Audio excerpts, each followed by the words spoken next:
ఆంధ్రప్రదేశ్లో ఎన్నికలు సమీపిస్తున్న వేళ రోజు రోజుకు పాలిటిక్స్ హీటెక్కుతున్నాయి. అధికార, ప్రతిపక్షాలు వ్యూహ ప్రతివ్యూహాలతో ఎన్నికలకు సిద్ధమవుతున్నాయి.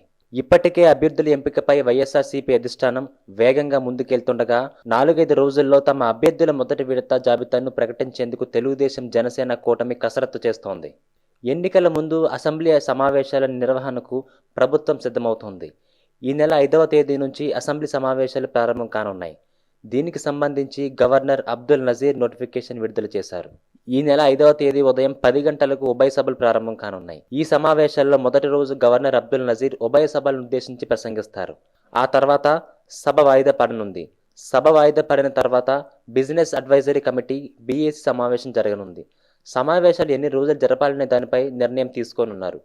ఇప్పటి వరకు అందుతున్న సమాచారం ప్రకారం 3 రోజుల పాటు సమావేశాలు నిర్వహించే ఆలోచనలో ప్రభుత్వం ఉన్నట్లుగా తెలుస్తోంది.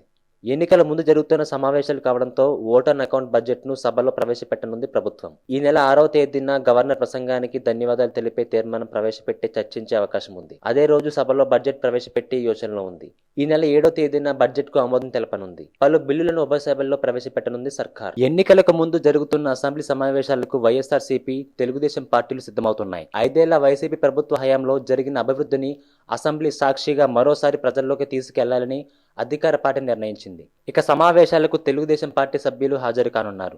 ముఖ్యమంత్రిగానే సభలో అడుగు పెడతానన్న చంద్రబాబు ఈసారి సమావేశాలకు కూడా హాజరు కావడం లేదు. ఈ ఆదివారం సాయంత్రం 5 గంటలకు తెలుగుదేశం పార్టీ జాతీయ కార్యాలయంలో లెజిస్లేటివ్ పార్టీ మీటింగ్ జరగనుంది.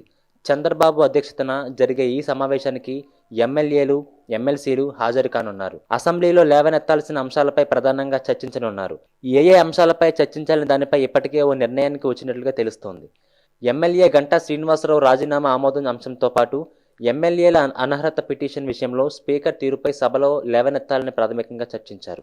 ఇక ప్రజా సమస్యలపైన అసెంబ్లీలో చర్చకు పట్టుబట్టాలని తెలుగుదేశం పార్టీ నిర్ణయించింది. మొత్తానికి చివరి అసెంబ్లీ సమావేశాలు హాట్గా జరిగే అవకాశం కనిపిస్తోంది.